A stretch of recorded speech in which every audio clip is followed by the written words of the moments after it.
been raining all day, and sincerely, personally for me, I should be under my duvet, chilling, resting, sleeping, every other thing in. Lazy Nigeria, must you Please, be please. in the duvet or under your duvet or This is duvet? my decision, not your own.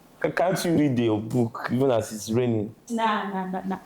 But guess what? We are not doing that because we are here to share with you some interesting topics. Yes, energetic, Very interesting. confrontational, Yeah.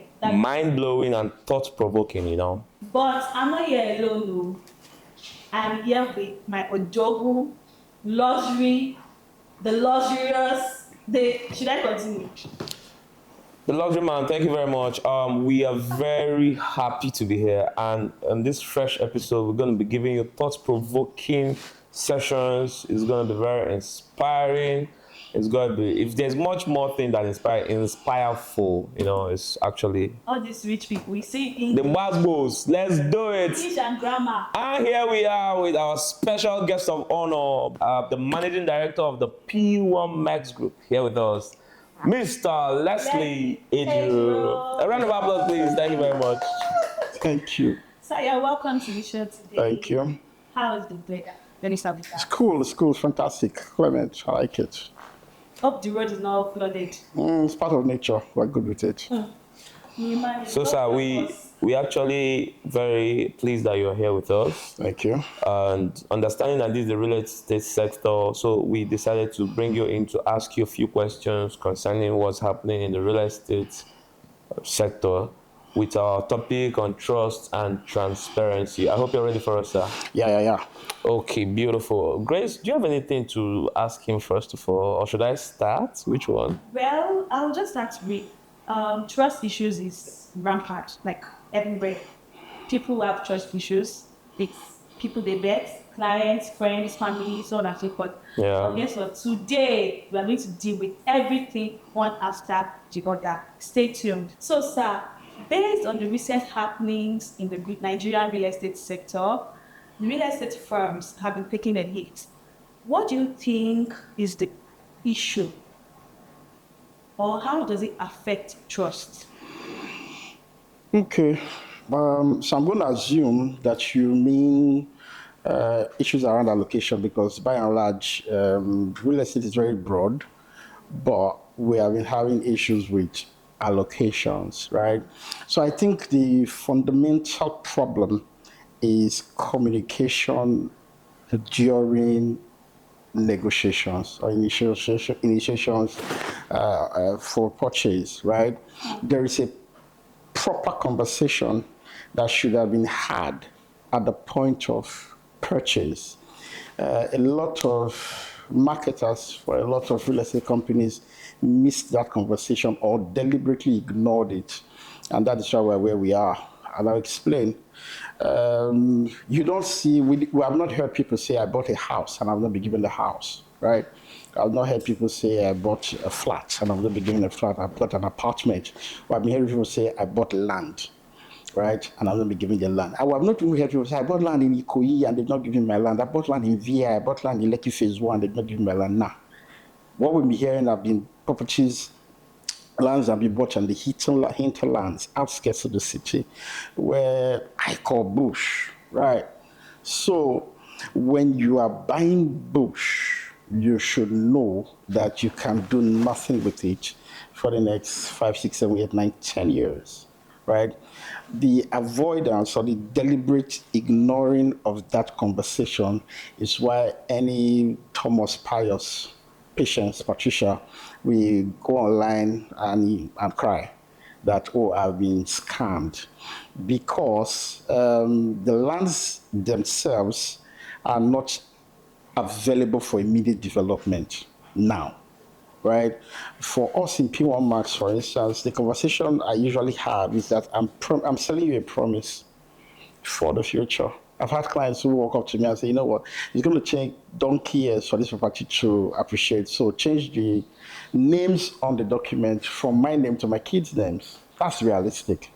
Because really and truly, it's going to take a while for that property to appreciate primarily for development, right? So we got into this business with that understanding at the core of our plan, in the sense that before most of us got into the business of selling bush, as it were, people can only afford properties when they have multi-millions. For instance, in this estate where we are shooting out of, there's a property just opposite us. It's going for 250 million, this one, just there. Now, you have to be multi-millionaire to afford. But if I give you the same size of property, that's about 2,000 square meters. If I give it to you in Odoemi, for instance, it will be for 2 million naira. 3 million naira, right? So that was our calculation. We're like, you know what? Instead of only putting up properties of 250 million, 180 million for sale, bearing in mind that 10 years ago, this very property must have been selling for around 3 million or 20 million thereabouts. So we say, you know what? How about we locate areas that have the potential to appreciate in the future, sell them now to the average income earners who don't need to gather 250 million before they become a landlord. Right? Give them an opportunity to become a landlord now that they can afford what they can afford, and encourage them to wait. That waiting period is what was poorly communicated with the clients. And so they forget that they have to wait. I engage, they call me, I mean, I've had serious barracking from clients. You know, I've had deluge of calls, right? And I tell them all the time, can you take 2 million naira or your street where you stay now and buy property from there now? No. So why don't you get on the realistic train and remember that wherever you are buying for 800,000, 500,000, 1 million, it cannot, under the sun, all over the earth, be the same price with where you are yearning to own. There's a big difference in time for you to appreciate. So they all failed to, I'm not going to blame clients. They say customers are always right. But if they had been patient, if they had paused to ponder and come down to the reality of what they are buying, they will realize that it's going to take a while. But then again, it's ultimately, for the client, it's ultimately a comfort challenge, right? They've not been handed the property. They are scared, they are worried that they may have been tricked and scammed. So that is what we now did in Pwan Mass. We say, you know what, if you say you have been scammed, how about you come over to the bush and let's clear it open and hand it over to you, even though we know you will not do nothing with it moving forward, but just for your peace of mind, come and we hand it over to you. So that was where the trust have been rooted in. That lack of information, communication, whipped up sufficient amount of distrust, and everybody started yelling. Right. Yeah. So these trust issues, especially this saga online, Yeah. and is particularly on allocation, which you talked about. But by the end of the day, you see that a lot of clients who would want to invest, and when you mention the name of the company, they'll be like, let me think about it, let me think about it. Is there any way this can be rebranded, or how can you actually let them know this to understand that this is just what we do? Yeah. Okay, so it's all about communication, but sadly, in the realistic space of how will I call it, public image management, right? If you suffer gravely, it's going to take a while to repair, right? I'm going to use confidence, for instance. There's a saying about confidence that building confidence is like taking the stairs, climbing the staircase, right? Up, up, up, up, up. And losing it is like coming down with an elevator, right? So for you to build it again, you have to take the stairs again. So there's never a quick fix to restoring confidence, customer confidence, in our case, client confidence in your business. It's going to take a while because sadly, bad news flies very fast. Yes, exactly. Right? Yeah. And more sadly, you have more people all over the world. You have more people who want you to fail than those who want you to succeed. So for a big, successful entity, individual or company, the minute you start failing, I'm going to say low key, right? In the quiet of people's heart, they celebrate your failure. They are happy that you are knocked off the perch, right? They may not Yeah. say it, they may not announce it, but you see it they hide behind their keyboard online and say it, right? So there's that. So that sentiment then grows across the whole public space because deep in their hearts, they are happy that you are no longer as They're affluent, happy. you are no longer Yeah. as big. So they celebrate your failures more than your wins. But start winning tomorrow, and Trans they Nigeria. stare at you. It's not just Nigerians, all over the world. In fact, there's a German word for it. I mean, Germany is not Nigerian. You know, it's so strong in Germany that there's a word for this kind of experience. So that is another problem out there. So I see this just a challenge, and it will only take time by the grace of God, and everything will get clear. I want to ask you, the fact that you're educating people now, telling them about what's happening, is there any warning sign you're going to give them? Because I'm sure a lot of companies are still going to come out because of this saga. So they want to sideline this in particular in quotes because of whatever they say. So their own is better, right? Come on. So are there warning signs you give people out there in spite this happening? So that's a good concern. And to be fair, okay, so from a personal point of view, I think it would be expedient to concern yourself with people who have been dead on that for a long time, right? Because if you are going to say because the trusted hands failed you, you are going to start joining bands with the new hands. They've not tested themselves. Exactly. They've not gone through what the tested hands have gone through. So that will be too much of a gamble, if you ask my advice. Too much of a gamble. Right. I love that. So Yes. I rather the guys who have done it, been there, done that, suffered it, and still standing, stick with them. They know their onions now better, right? They may not be mistake proof. Definitely, they can't be mistakes proof, but at least they know what they are doing better than the newbies. So stick with them. Stick with P1, and have fun. I like that. So, do you think legal documentation is enough to fix the issue of trust going forward? Do you think legal documentation is enough to fix the issue of trust? There are criminals everywhere, given. Like, I mean, we have laws asking everybody, ensuring that we have laws, we have law enforcement officers, we have statutes, we have rules all over the world, ensuring that every citizen stays on the straight and narrow per country. But then the prisons are still full. Right? So you will always have you always have deviants, right? You always have people who want to paint outside the lines, who want to get money quick, who don't want to go through the process. You know, when you say the process of time, it actually means time processes the experience or the activity for the result to come out. But there are people who are too impatient with time.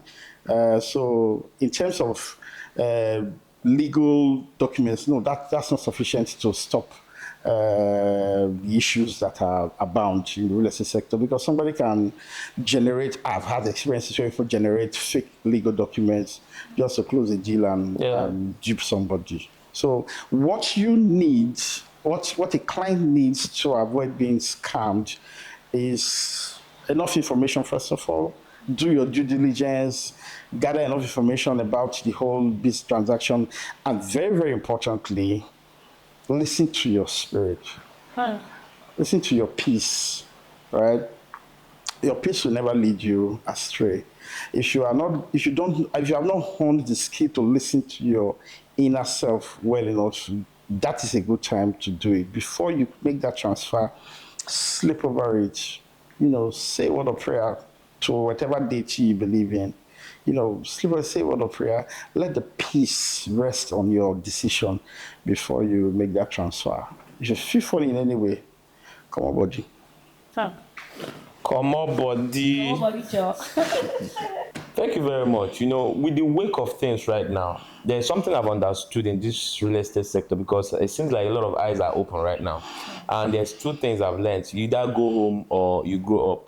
Go home or grow up. And with the wake of things, what are the things or what are the steps you think that real estate firms can actually employ to foster trust amongst their clients and also their future investment? Because a lot of persons now, doubting even any company or the legit companies they will want to. So what are the steps you think real estate firms, let's say your real estate firm, can adopt to save clients from these future issues and also have this trust for the long-term investments? I don't think it's a matter of saving them from future issues. How will I put it? I don't think there's something that we have not done that we should do apart from communicate better, you know, explain better, educate better. Because, like I said in the first answer, it's not a matter of lack of provision of whatever it will require to make sure they don't lose their land from the part of the companies, right? Rather, it's a lack of proper information during conversation that negotiated the transaction. So I think to help them, to save them from the headache, is to inform them aforetime, right? Let them know, furnish them with every necessary information and expectation, right, that they should have. If they have certain expectations locked up in their heads, they won't have worried the way they worried because the land is still there, right? 95% of the lands are still there. The remaining 5% that is not there for now can be gotten, can be replaced, right? I mean, some took us to AFCC, and we put all our papers, all our information on the table, and it was clear that everything is there. The lands are in the locations. So it's not a matter of them being duped or being scammed. It's just information. Right? And that one, we cover that ground by saying, okay, regardless of the expectation or regardless of the incubation time, right, that you should take for you it's necessary for you to possess this property, come regardless, come take and see if you can miraculously start building and using it, right? And we did a lot. We got in like 2, 3, 4, 500 people to come all across the Pwan nation, right? We hope it must have been 1,000 allocations we must have done within the last 4 months. And not one single client is building right now, not one. And not they can't, one. And they cannot. For the life of me, they cannot. What will you do? Are you going to build property, build your house in an area where lions and tigers and crocodiles will be your neighbors? You can't, right? But for the peace of everybody's mind, you say, come over, come collect what you have paid for. And they all came, took pictures, and they went back on their merry way, which is what they would do. So in terms of saving them from that experience, the only thing we can do better is to inform them better, educate them better, make them understand that the land is there. It will never vanish. You just need to trust us more and know that it is there. To foster trust and save the clients from such experiences moving forward is to educate them better. And also we have a project in P1 Max, for instance, called Fence Your Property Project, right? So don't just come and take pictures and go, right? You now know your plot boundaries. Put your fence around your plot. Beautiful. A lot of them are not doing it, right? Yes, they will complain, but still, they are not doing it. So we are begging, only like a handful are interested in doing it. So we are begging them, come and fence your plot. Come and fence. There are some real estate companies who, because for you to invite your clients to come and fence, there are necessary engagements you must have had with the host communities before you can invite them. A lot of real estate companies don't bother with that because they know ultimately the clients are not interested in all of that just yet. But for P1 Mass, we have to cover that ground. So we are saying, come and fence your plot, right? So don't just come and take pictures. Bring your workers and fence as well. So what of people that are oblivious to the fact that they need to fence? Let's say the company fences for them. I think it's going to be a standard. Yes, that's because the company fences for you. You have to now remit it in a way according to the company's terms or whatever. Yeah, that conversation is currently on the table. In fact, as of 2 months ago for P1 Mass, we wanted to even make it a tradition moving forward. Right, we want to embed it in our system. But moving forward, all our essays will fence the plots all over the yard and deduct the cost from the client later on. But that's quite an amount of a project, right? So we're going to take it estate by estate basis. depending on the one that has the most interest. Ultimately, it will cost a lot of money to do all of that. And for a business entity, you want to get that money back so that you can continue with other projects. So it's going to be a estate by estate basis, also based on estates that have the highest interested parties, clients, as it were, to do all of that, and then also to increase trust in the client. We are doing our best to have widespread meetings, conversations, consultations with all the interested parties, including government, right? To see that we secure titles, especially for Lagos. Lagos State, for instance, is quite hectic to own a title for your property. Other states are not as hectic as Lagos, definitely because of the commercial nerve center of the country. But we're having those conversations, robust conversations, as it were, across the states where we have properties, so that our clients can have more peace and comfort with the titles that comes to their properties. Thank you very much, sir. Yeah. So just please clear paper. The land is safe. Yeah, very safe. Very, very safe. My daughter said that. Okay, so moving to the next question now. So how do investors verify the authenticity of their properties? Okay, so earlier on we talked about reputation. If you are riding on lies and deceit, it will not last long. 1 to 3, highest 5 years, you'll get found out. So for a company like Pwan that has been in business for 13 years, that is your number one assurance that this 13 years. That this company is legit. Over a decade. Right. Yeah. That this company is legit. So you can rely on that first. 2, or what you can do is also to send a proxy, or you come by yourself, go and see the property with your own eyes. You are very free to make that trip with your surveyor, right? Get a surveyor in tow and go see the property yourself and tell your surveyor, pick the coordinates from this property and let's go do our own chart, right? Go do our own due diligence. And while you are on the property, feel free to ask any passers-by, anybody around, for any information you want about the people who are claiming they own the property. I'll give you a simple example. While you are on site, you see a farmer passing, and you can engage the farmer that, please give me your number, I'll call you later and I'll have a conversation with you. The farmer gives you a hunter, bicycle, anybody, you just take a number. And when you get back to your house, call that person that P1 took me to that land today. Are you sure P1 is the owner of that land? It's simple. The guy will tell you what he knows, who sold it to P1. You can even pay him money. Say, look, I want you to go deep into that property. Send me your account number. I'll send you 20,000. Go and investigate who sold the land to P1, and let's be sure that it's P1 that really has the land. He will do it for you. You will be the comfort of your room. I think this is part of where the due diligence. Yes, sir, that is due diligence. That's Yeah. due diligence. So he will give you all the information you need. Your surveyor has picked coordinates. Your surveyor will go and run his own chart in government lands offices. By the time the surveyor comes with his own report, the hunter or whoever you see comes with his own report. Okay, if you don't even find a hunter, you can send your surveyor back into that location, right?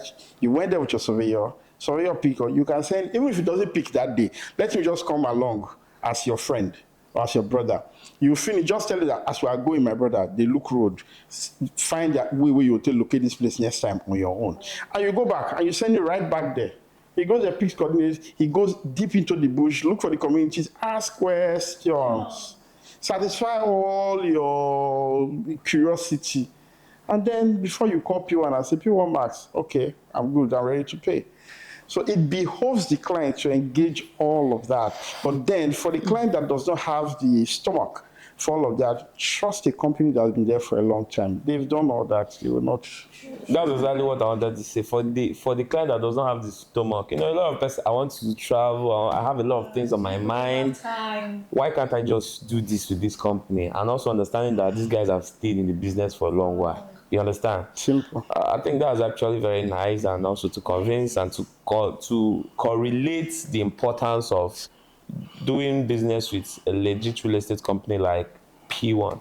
So I want to ask you, I think this is the final question. Yeah. They say every business has secrets. They say that every industry has their secrets. So I want to ask, with the real estate company, the P1 Max, as it is, I'm sure there are things that are happening behind the back that is, these are secrets. So how can you balance it with the trust and transparency, the topic that we are looking at today, sir? So I think something has to be corrected first and foremost. The notion that anything that is secret can be bad, right? So Okay. because when you, with the sentiment behind the question, people, gives the import that something There's funny. something. Yes, you guys are up to a few, Yes. skirmishes here and there, but that's not exactly true. Something that's secret, just something that's kept from the public or from general knowledge. It can be good, it can be bad, right? So in this case, I'm going to refer to it as trade secrets, right? Trade secret. Trade secrets, yeah. And I'm going to talk about it because some clients will ask you the question, what are your hidden charges? They ask the question, hidden charges, with the belief that those charges are there to rip them off, to rob them, right? You hide them in small print so that you can take advantage of them. But Yeah. that is also not true, right? So, which is why I'm going to just make it very clear. For every business, you have some information that nets you your bottom line better than your competition. For some restaurateurs, is an ingredient in your recipe. And if you ask them, they will not tell you. Because you just come eat the food, it's sweet, you come back tomorrow, I will not tell you what I put, right? So every business entity has a right to that material and to keep it safe. What is important is to make sure for the restaurateur, for instance, is to make sure that whatever you are putting there, making this food very sweet, does not purge us, does not become food poisoning to people who come to eat. So long as we're not getting food poisoning, the food is tastier than the next person, I'm happy to come back again, right? So that's where the transparency comes in, so to speak. Right. So in terms of balancing that, for us in P1, we just make sure that you get satisfaction at the end of the day, right? You get your property at affordable price, right? Because the calling of P1 is to make affordable lands available to the average income Nigerian, right?